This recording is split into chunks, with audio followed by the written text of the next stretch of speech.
یہ وہ انفرنج ہوئے ہیں, ہمارے فنڈامنٹل رائٹس جو ہیں اس کو پامال کیا گیا. تو یہ بڑا سنگین معاملہ ہے.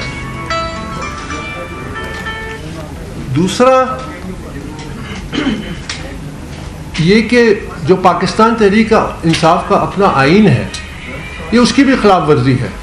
الیکشن ایکٹ 2017 کا اس کے بھی شکوں کی خلاف ورزی ہے.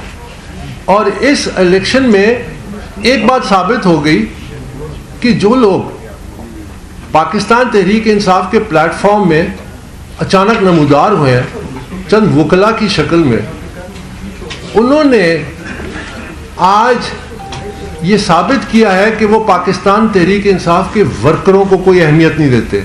پاکستان تحریک انصاف کے جو ورکر ہیں ان کی حیثیت کو چیلنج کیا گیا ہے, ان کی حیثیت کو پامال کیا گیا ہے. اور یہ چیز جو ہے یہ بالکل ناقابل قبول ہے, کیونکہ میں پاکستان تحریک انصاف کا جو فاؤنڈنگ ممبر ہوں, ہم نے ایک آئین تشکیل دیا تھا پاکستان تحریک انصاف کا 1997 میں.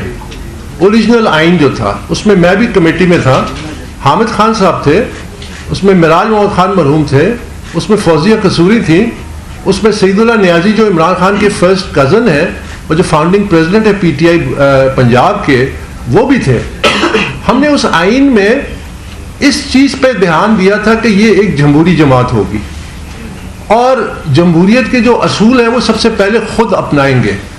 اس آئین میں 2 ٹرمز 3 سال کی چیئرمین کے لیے مختص کی گئی تھی کہ وہ الیکٹڈ 2 ٹرمز کے لیے ہوں گے. اس کے بعد وہ ڈبار ہو جائیں گے پارٹی کے چیئرمین بننے سے. اس کا مقصد کیا تھا؟ اس کا مقصد یہ تھا کہ پاکستان تحریک انصاف شخصی تسلط سے آزاد ہو. پاکستان تحریک انصاف ایک ایسی سیاست پاکستان میں انٹروڈیوس کرائے کہ جس کے ذریعے لیڈرشپ جو ہے وہ پاکستان تحریک انصاف کے ورکرز اس کا فیصلہ کریں, نہ کہ کچھ بند کمروں میں چند لوگ بیٹھ کے یا چند وکیل بیٹھ کے یہ فیصلہ کریں کہ پارٹی کی قیادت کون ہو, اس کی قیادت کون کرے گا.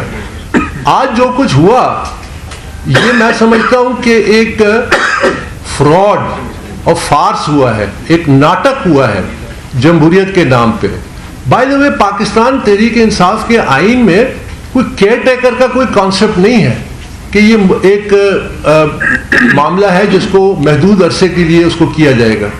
پاکستان تحریک انصاف کے انٹرا پارٹی الیکشنز کی ایک لمبی تاریخ ہے, اور پاکستان تحریک انصاف کی جو پہلے جس میں ورکرز نے بھرپور شرکت کی وہ 2013 کے الیکشنز تھے. اس میں 1 سال لگا اور اس میں بڑے پیمانے پہ دھاندلی ہوئی.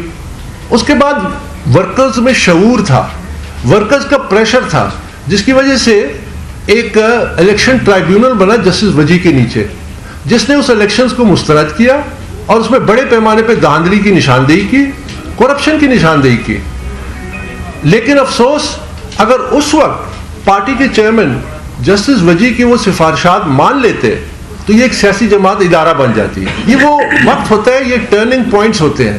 بجائے اس کے کہ وہ تجاویز مانی جاتی, انہوں نے جسٹس وجی کو ہی پی ٹی آئی سے فارغ کر دیا. اس کے بعد ایک نیا الیکشن کمیشن بنا, پھر لوگوں ورکرز کو ایک لالی پاپ دیا گیا کہ ہم اب شفاف الیکشن کرائیں گے. اس کے لیے جو اس وقت کا الیکشن کمیشن نیا بنا اس میں تسنیم نورانی صاحب اس کو ہیڈ کر رہے تھے. انہوں نے جب اس کے قواعد و ضوابط ترتیب دینا شروع کیے تو پھر ایک خوف کی لہر دوڑی اور ان پریشر ڈالا گیا کہ نہیں, اس طرح ہم الیکشن نہیں کرا سکتے, جس کی وجہ سے پورا کا پورا پی ٹی آئی کا جو الیکشن کمیشن ہے اس کو استعفیٰ دینا پڑا. اور اس کے بعد جو عمل ہوا وہ آپ کے سامنے ہے کہ یہ جو تازہ ترین انٹرا پارٹی الیکشن ہے یہ آج کا معاملہ نہیں ہے.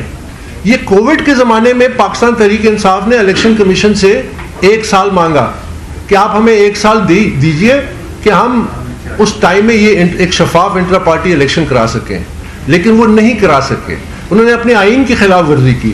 اسی لیے الیکشن کمیشن آف پاکستان نے جو تفصیلی فیصلہ دیا 17 صفحوں کا, اس میں ان تمام کوتاہیوں کی نشاندہی کی. اور یہ بڑا افسوسناک پہلو یہ ہے کہ آج پاکستان کی تاریخ میں ایسے وکلا جن میں بڑے نامور وکلا ہیں جو مجھے اور آپ کو صبح شام درس دیتے ہیں آئین کے بارے میں, قانون کے بارے میں, فنڈامنٹل رائٹس کے بارے میں, جو سپریم کورٹ کے